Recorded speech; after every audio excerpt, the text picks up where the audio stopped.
Esta mañana madrugué a hacer mi devocional y estuve reflexionando sobre las mujeres que trajeron muy temprano en la mañana, el día del Señor, el Sabbat para nosotros, primer día de la semana. Madrugaron a traer las ofrendas, las flores, las especies. Y, y yo me hice la pregunta, bueno, madrugamos a la iglesia, vamos a una comunidad y el día del Señor lo honramos y traemos nuestras ofrendas, pero ¿a qué Cristo nosotros traemos las ofrendas?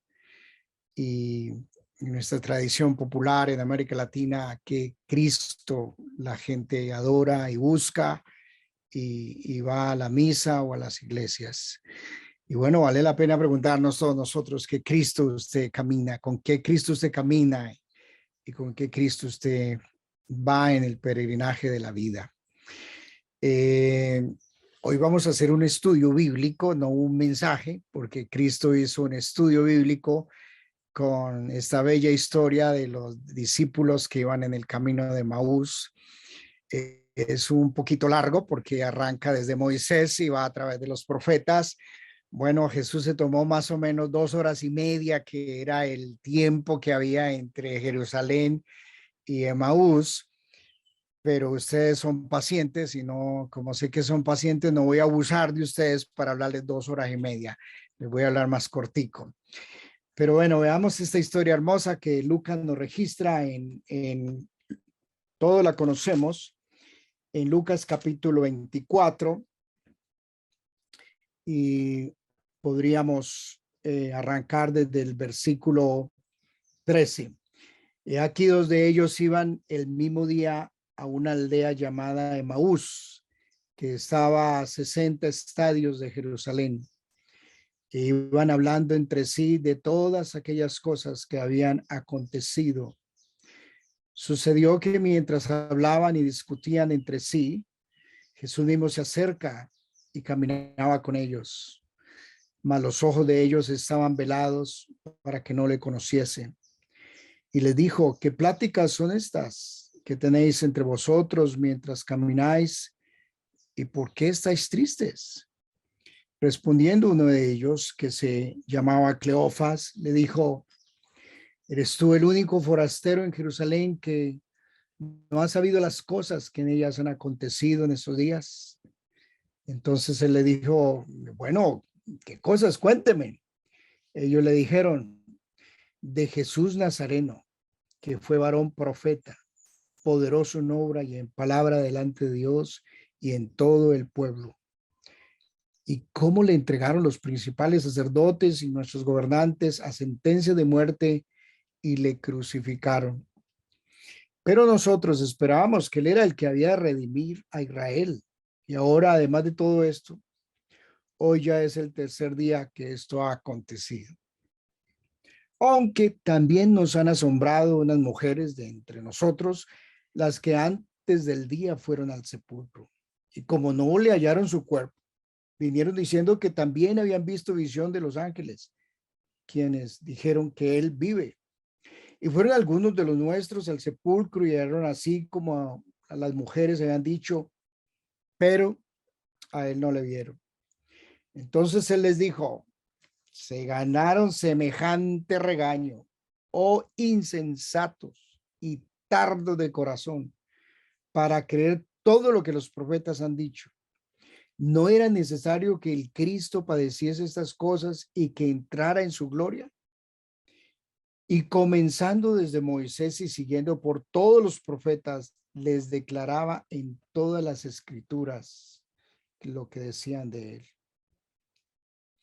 Llegaron a la aldea donde iban y él hizo como que iba más lejos, mas ellos le obligaron a quedarse, diciendo: quédate con nosotros, porque se hace tarde y el día ya ha declinado. Entró pues a quedarse con ellos.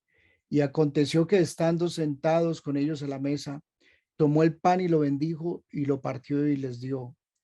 Entonces le fueron abiertos los ojos y le reconocieron, mas él se desapareció de su vista.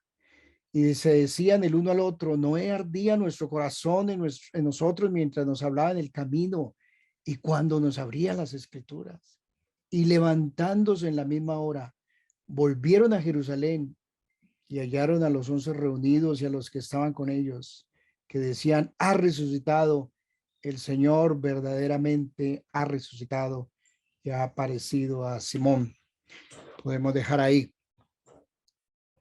El Cristo histórico o el Cristo de hoy. ¿Qué Cristo usted sigue? ¿Qué Cristo sigo yo? Mucha de la fe de América Latina y de nosotros está muy fundamentada en el Cristo histórico, tanto como en el mundo católico como en el mundo protestante. Cristo ha llegado a ser un forastero para mi vida, que no es relevante para mis luchas diarias y los desafíos que enfrento en mi peregrinaje diario de la vida por Emaús. Camina a mi lado, pero no lo veo. Lo veo de pronto un ratico el domingo, pero él no está caminando el lunes en mi trabajo, en mis estudios, no se mete en mis luchas, en mis preocupaciones diarias, no tiene un poder para transformar mis realidades.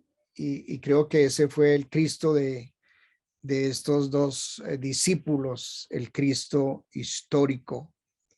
Se quedó en la historia para ellos. Y cuando usted lee el pasaje, muchas de las referencias es que fue, esperábamos, se quedó allá. Dos discípulos incógnitos, un nombre de ellos es Cleofas, pero le contaron esta historia a Lucas y la registró de una forma hermosa, bella. Eran dos discípulos que conocían muy bien la historia. Le dieron un estudio de historia a Jesús. Le narraron los hechos con detalles. Conocían todo lo que había sucedido en Jerusalén. Además, esto fue un espectáculo público. Todo lo conocían. Y en las iglesias y en el mundo cristiano hay mucha gente que conoce mucho, conoce historia, tienen hasta doctorados, conocen todos los hechos a la perfección. Yo tengo un amigo, un teólogo en Alemania, y me contó un poco la historia de cómo es el cristianismo, de lo que es la iglesia luterana, que es la fuerte allá en Alemania. Y él me decía, aquí los pastores son pagos por el Estado y muchos de ellos no son cristianos. Y sencillamente son pagos por el Estado y tienen doctorados en teología, pues no son cristianos. Es una profesión más. Y conocen mucho. Y parece que estos dos discípulos se han graduado ya en conocimiento, en estudios bíblicos, de historia y saben todo. Llegan a inclusive a aceptar que Jesús fue profeta. Sí, fue un varón profeta. Hasta ahí llegan. Como la mujer samaritana llegó a decir, parece que eres profeta. Hasta ahí. Cuando como no lo conocía, profeta. Y yo creo que con ser profeta no hay ningún problema ni con los musulmanes, pues lo aceptan como profeta, con las religiones orientales. Muchas personas aceptan a Cristo como profeta y fue varón profeta. Hasta ahí llegamos. Llegan a reconocer también algunos de estos del Cristo de la historia que él fue un varón poderoso. Mira, sí, de verdad poderoso en palabra y de verdad hace milagros. Hizo milagros en su época y reconocemos eso. Sanó enfermos, resucitó los muertos, transformó vida. Ese fue el Cristo del pasado, pero no el Cristo de hoy. Tengo un amigo nuevo que vino a visitarnos de Nueva York, Josiah, y es un chico joven que ha conocido al Señor. Bueno, venía en una iglesia muy tradicional de la historia, una iglesia muy estructurada, pero le sucedió algo, él llegó a tener un encuentro muy poderoso con el Señor y tuvo experiencias carismáticas y empezó a orar por los enfermos y Dios lo empezó a usar y el tipo aterrado dijo, yo no conocía nada de esto y he tenido esta experiencia que es totalmente nueva para mi vida.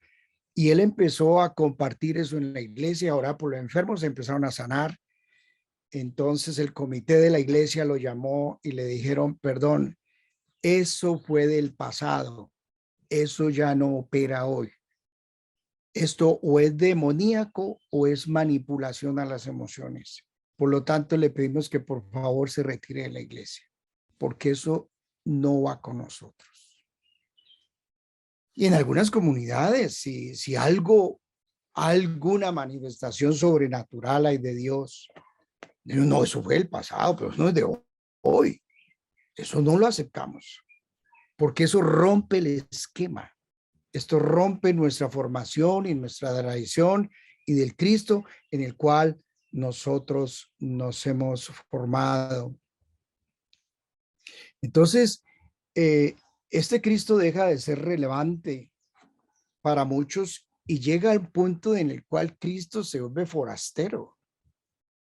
Mira, para muchos ni saben ya quién es Cristo. Yo recuerdo una experiencia hace muchos años en Cuba que le hablé de Cristo a un muchacho de ahí en Cuba, le hablé de Cristo y me dijo, oiga, a propósito, yo he querido saber quién es ese señor que ese no fue un señor que colgaron. Yo he querido saber por qué lo colgaron y por qué se dejó matar. Porque crecen sin, no saben quién es. Y camina con nosotros, pero ya se volvió extraño y forastero en nuestras casas, en nuestras realidades, en nuestra cultura, en el mundo que vivimos. Cristo ya no es relevante para muchas personas y básicamente Cristo murió para ellos y dijeron, nosotros aceptamos la historia hasta que lo vieron, pero, perdón, aceptamos la historia que nos cuentan que resucitó y hasta lo creemos, pero no lo vieron. Hasta ahí llegamos. No, realmente no resucitó para ellos. Y yo pienso que el Cristo que muere en nuestros corazones y en nuestras vidas ya no es un Cristo que es relevante, es un extraño. Ahora, uno se pregunta, ¿dónde vino la situación y el caos de ellos? Tanta tristeza, tanta desesperanza. Nosotros esperábamos, lo seguimos, dimos nuestra vida, lo seguimos, dejamos todo. Pero ahora estamos en un túnel oscuro, no hay salida. Es increíble uno escuchar tantos cristianos hoy en día y el panorama lo ven oscuro. Parece que la última palabra la tiene Putin, la tiene el señor de Norcorea, la tiene los poderosos de la época. Y hay gente que le acerca a uno y le dice, pastor, oremos para ver si esto del nuevo orden mundial se detiene, si para ver si algo sucede. Le digo, venga, ¿usted no ha leído las profecías? ¿Usted no sabe quién está en control? Y parece que los cristianos hemos caído en un estado también de angustia, de desespero. Estamos siguiendo un Cristo, pero como que le salió las manos a este planeta, como que esto está sin control, que nos van a tirar una bomba. ¿Y qué hacer de nuestras vidas, de nuestro futuro, nuestro trabajo, nuestros ahorros? Perdimos la esperanza. Y así estaban ellos. Y el Señor lo primero que les cuestiona es, ¿usted por qué están tristes? Hay muchas comunidades que uno va y uno parece que va a un funeral, pero todo menos a la celebración de la vida. Y uno ve los rostros de tristeza de todos. Y este es el Cristo vivo que usted habla. Hermano, es que para no preocuparte, no hay esperanza. Estoy hundido. La depresión me mata. El futuro lo veo oscuro. No hay salida para mi vida. Y, y, y cuántas comunidades uno conoce así y ha ido así a estos lugares con el respeto a los hermanos católicos, pero uno ve las procesiones de Semana Santa, estas celebraciones, y estuve observando el rostro de la gente de tristeza, los que cargan allá en Popayán, tristeza. Pero usted va a la iglesia protestante y no diferimos. ¿Y por qué están tan tristes? El Señor le dice. Oh, hermanos, es que no hay salida. Todo es un caos. Ahora, ¿dónde vino la muerte de Cristo en ellos? Se ganaron un regaño. Y el regaño se lo ganaron fuerte, y yo creo que Jesús nos sigue regañando en las iglesias. La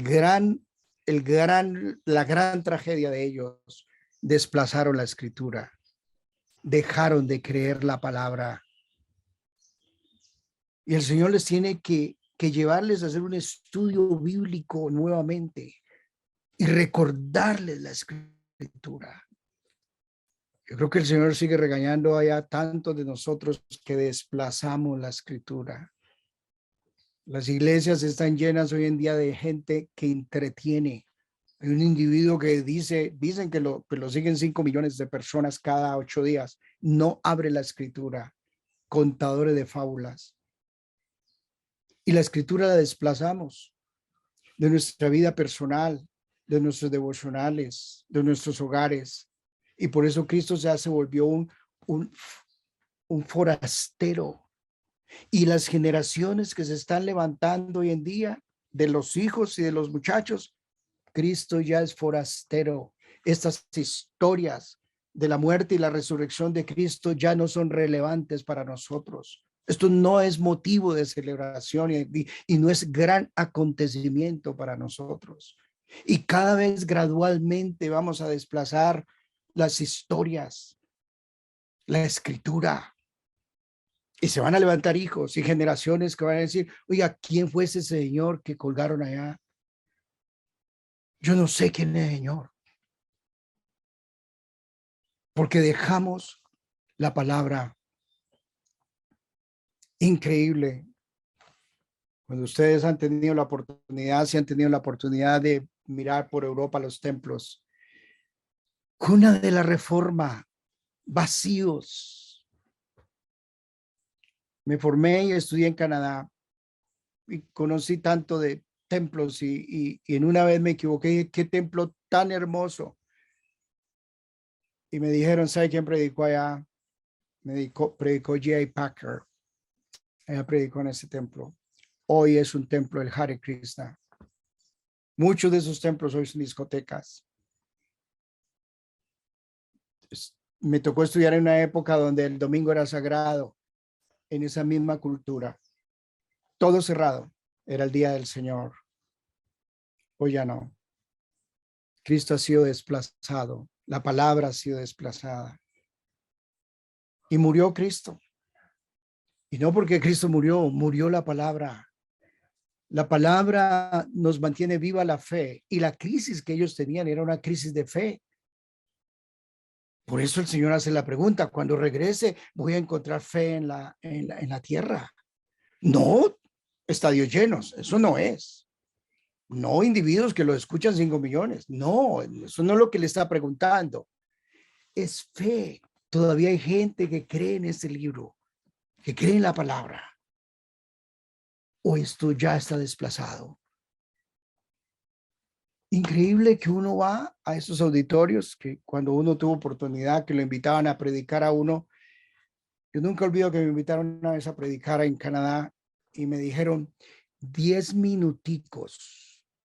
Es más, si puede más cortico, pero cuente chistes que la gente se ría. Venga, soy un payaso, ¿qué? ¿Por qué no invitan un payaso? No.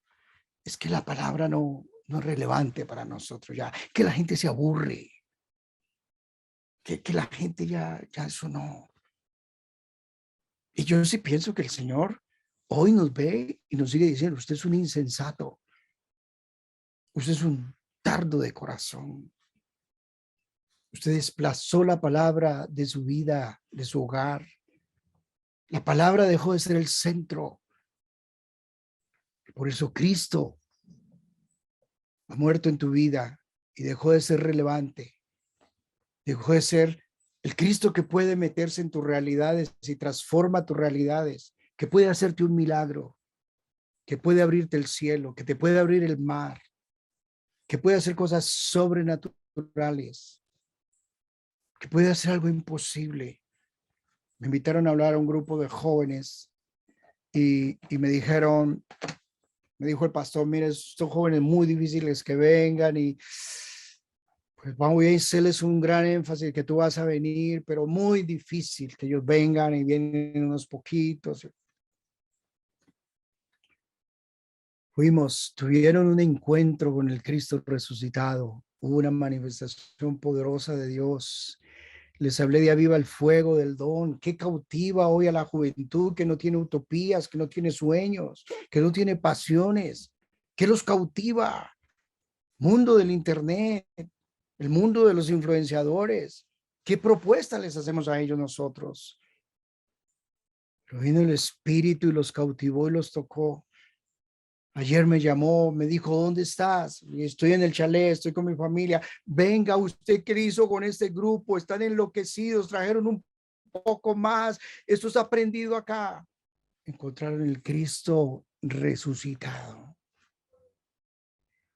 El Cristo que puede transformar nuestras realidades, que puede sanarnos, que puede liberarnos, que puede hacer cosas imposibles. Pero yo no sé qué Cristo predicamos nosotros. Yo recuerdo leyendo una historia cuando uno hacía como con Joaquito, hacíamos los cursos de homilética y enseñábamos predicar a otras personas y me topé con una historia acerca de un payaso en Inglaterra que entretenía a la gente y había cantidad de gente que lo estaba escuchando. El hombre daba cuenta chistes y había un pastor de la cuadra que tenía pues 3 gatos nomás que le llegaban. Y el hombre un día muy inquieto, como aburrido, fue donde el payaso y le dijo, oiga, ¿por qué que le cuenta tanta mentira a la gente y los entretiene y viene tanta gente a escucharlo? Y yo que predico la verdad, me vienen 4 gatos. Le digo, de pronto creo tener la respuesta. Y de pronto usted predica a Cristo. Yo hablo mentiras como si fueran verdad, pero de pronto usted predica a Cristo, que es la verdad, como si fueran mentiras. A veces como que ni lo creemos. Como que yo escuchaba a esos profesores cuando fui al seminario y escuchaba a estos académicos y yo decía, ¿este tipo de verdad cree esto? ¿O esto es solamente un ejercicio académico? Ahora, ¿cuándo vuelve la vida? Bueno, la vida vuelve con lo básico. Primero, invítalo a quedarse. Invítalo a tu corazón. Así comenzó el hermano en la alabanza. Invítalo. Ah, pero pastor, ¿qué me va a hablar a mí si yo nací en la iglesia? Vea, en estos días hablé con un tipo que me dijo, yo literalmente nací en la iglesia. Ahí mi mamá dio a luz y una partera en la iglesia. Yo nací en la iglesia, hermano. Pero de pronto no ha sido impactado por él. De pronto no lo ha invitado. Y lo primero que hicieron fue, quédese, venga a mi casa, venga a mi corazón, venga a mi vida. Quiero volver a tener intimidad contigo. Quiero volver al secreto. Quiero participar de la comunidad de la Trinidad nuevamente porque estaba afuera. Y yo dije, Señor, ¿cuántas personas trágicamente han caminado supuestamente con Jesús por años, pero nunca de verdad le han invitado? Cristo es un forastero en la casa, el forastero en el trabajo, el forastero en sus vidas. Venga conmigo al lado del carro. Venga conmigo a mi universidad, a mi colegio. Venga conmigo en mis realidades. Sácame de la noche oscura en que estoy pasando, que decía Juan de la Cruz. La noche ya llegó, el día declina. Quédate. Ay, Jesús se iba a ir, pero él va a donde lo invitan. Y va a donde lo forzan a que se quede. De lo contrario, sigue de largo. Te conté la historia y tú decides. Lo invitan, vuelve la comunión. ¿Sabe? Hace unos años me ha pasado a mi propia vida que como que empecé a distanciarme de no del Señor, pero como le dijera, como la experiencia comunitaria, como, como la comunión juntos.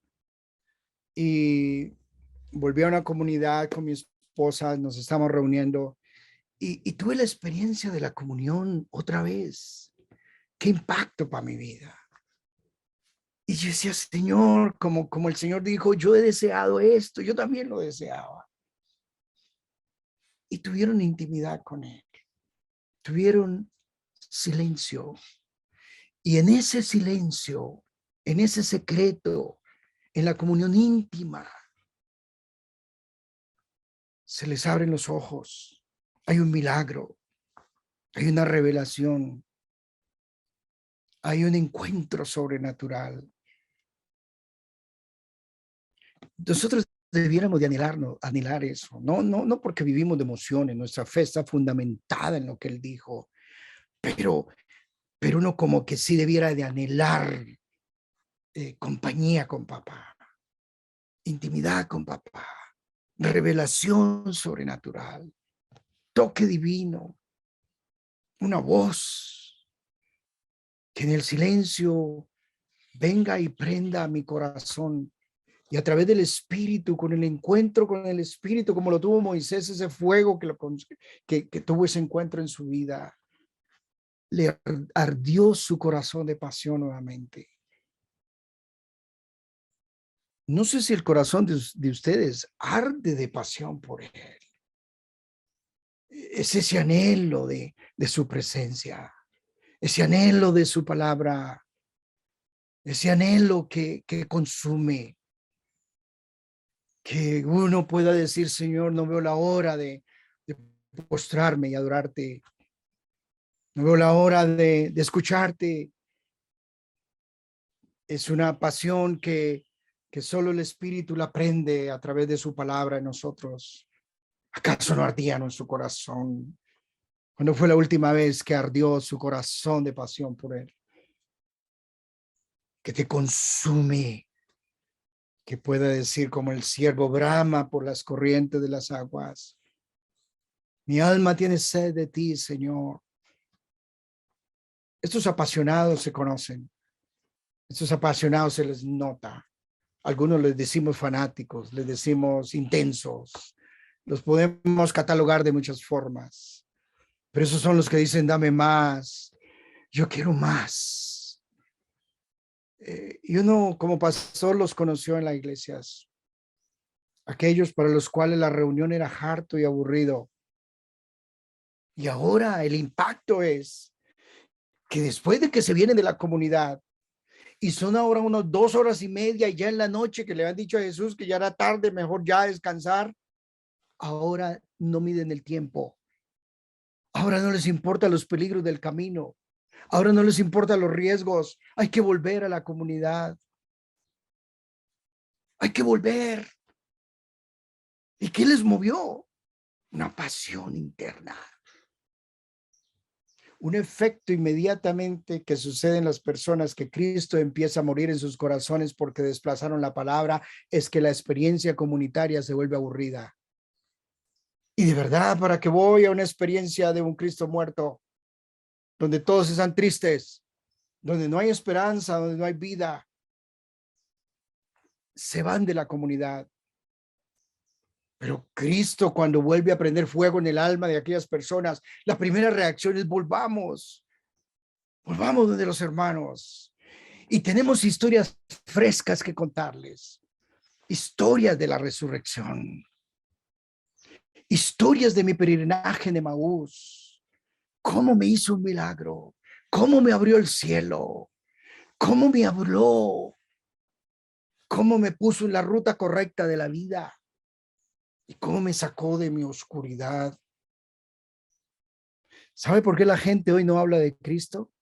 ¿Y por qué no da testimonio de Cristo? Porque no tiene nada que contar. Su Cristo es el Cristo de la historia que todo el mundo conoce. Y le van a decir, hermano, eso ya me lo sé de memoria. Pero cuéntame algo fresco que ha pasado en tu peregrinaje con ese Cristo que te encontró en el camino de la vida de Emaús, en tu peregrinaje. Estos apasionados no paran de hablar, no paran de contarle a la gente que Cristo resucitó, que es relevante, tiene un mensaje fresco y nuevo para aquellos que vienen del camino cansados, en la oscuridad del alma, que vienen sin esperanza, que conocen toda la Biblia mejor que usted y que yo, pero su corazón está envejecido. La peor vejez que nos puede pasar a nosotros es el envejecimiento del alma, del corazón. Dejamos de latir de pasión por él. Entonces, mis queridos amigos, hermanos que pacientemente me han escuchado, Cristo sigue siendo varón poderoso en palabra, poderoso en hechos. Él es quien nos redime, quien nos puso en la ruta de la eternidad y de la vida. Él sigue siendo Dios. Él sigue siendo el rey que está en control de la historia, de su vida y de la mía, el que tiene las llaves, el que nos da la última palabra, alfa y omega. No es lo que vemos, no es el túnel oscuro en que están muchos y que está la humanidad. Este es nuestro mensaje, lo seguimos creyendo, lo seguimos predicando, no cambia. Es el mismo estudio bíblico que todos conocemos, solo que de pronto en algunos lo creen y otros no lo creen, aunque hacen parte del espectáculo. Que Dios bendiga tu vida y que ojalá esta palabra aporte algo, aprender algo de fuego en tu corazón si no lo tiene. Pero si lo tiene, qué bendición. Ojalá nos juntemos varios de esos prendiditos a ver qué podríamos hacer por esta mundo en tinieblas, en oscuridad y en tanta gente que deambula por las calles en el camino de la vida sin esperanza. Oremos juntos, ¿de acuerdo? Padre, yo te bendigo, te doy gracias por este regalo de estar en un estudio bíblico contigo. Oh Señor, cuántas veces me ha regañado por ser insensato, por no creerte, por creer que eres incapaz de cambiar mi realidad, de hacerme un milagro, de hacer germinar desiertos, de traer vida donde no hay vida, por mi insensatez. Al llegar al punto, Señor, que te desplazo. Oh Padre, yo pido que prenda fuego en el corazón de los que necesitamos en esta hora un fuego y una pasión por ti fresca y nueva. Bendiga la comunidad de mi hermano Joaco y su esposa Vilma, Señor. Padre, gracias por ellos, por su fidelidad a la palabra, por no negociar el mensaje, porque no son entretenedores, porque tienen propuesta para un mundo en caos y en decadencia, que es tu palabra, tu mensaje. Bendígales, Señor, respáldales, rodéales de otros que están apasionados por ti y que juntos siguen compartiendo este mensaje el maravilloso mensaje del Cristo resucitado. Bendígales pues con milagros, con sanidades, con prodigios. Visítales en una forma sobrenatural. Nosotros nos movemos en lo natural, pero tú te mueves en lo sobrenatural y quiere que nos movamos en esto, Señor. En el Dios para el cual nos ha dicho, para el que le cree, todo es posible. Bendígalos pues, Señor, y bendíganos hoy a todos con la bendición del Padre, del Hijo y del Espíritu Santo. Amén. Amén.